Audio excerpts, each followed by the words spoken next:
Berbagai cara dalam melatih kecerdasan anak sejak usia dini, salah satunya dengan belajar menghafalkan Al-Quran, seperti halnya yang dilakukan oleh puluhan anak di Rumah Tahfiz MU Surabaya. Berikut liputannya. Salah satu manfaat hafal Al-Quran diantaranya untuk meningkatkan kecerdasan otak. Semakin banyak hafalan akan semakin baik juga fungsi otak bagi manusia. Otak manusia diibaratkan seperti kumparan dalam mesin listrik. Ketika menghafalkan ayat-ayat Al-Quran, kumparan itu terus berjalan. Mesin itu akan aktif dan dinamis, sehingga sel-sel dan partikel di otak akan aktif. Aktifnya sel dalam otak akan memperkuat otak itu sendiri. Bagi penghafal Al-Quran, hal ini akan bermanfaat untuk mengolah data yang masuk ke dalam otak. Salah satu penguatan intelektual anak dalam menghafal Al-Quran adalah ketika seorang penghafal jeli dengan keberadaan ayat-ayat yang mempunyai kemiripan redaksi. Karenanya, seringkali pelajar yang hafal Al-Quran mempunyai prestasi yang bagus di sekolahnya.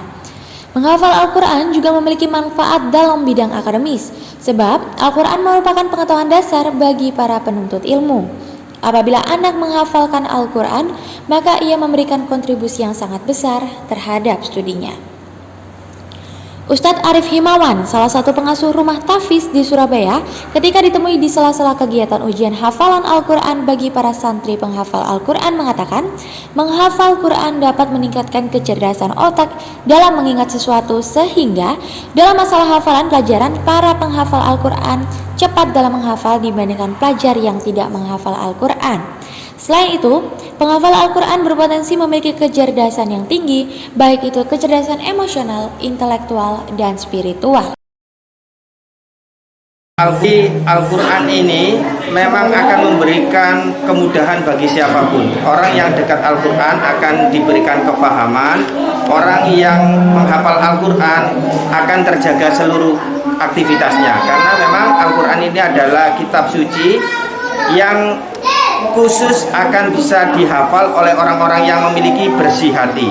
Artinya ketika menjadi penghafal Al-Quran, perilakunya juga harus betul-betul bersih, karena tidak bisa kemudian tutur katanya berkata kotor, kemudian perilakunya tidak baik.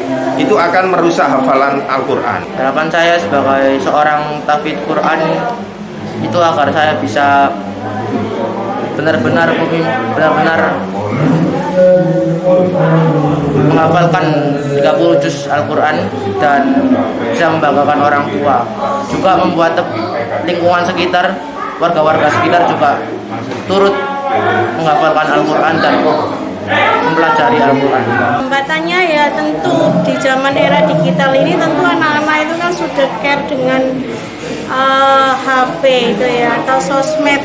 Nah, kadang-kadang kita itu anak-anak itu masih belum bisa membagi waktu. Kapan mereka itu harus menghafal Quran, kapan mereka harus menghentikan bermain atau membuka HP-nya. Sehingga kami orang tua itu kadang-kadang mengingatkannya itu harus lebih sering.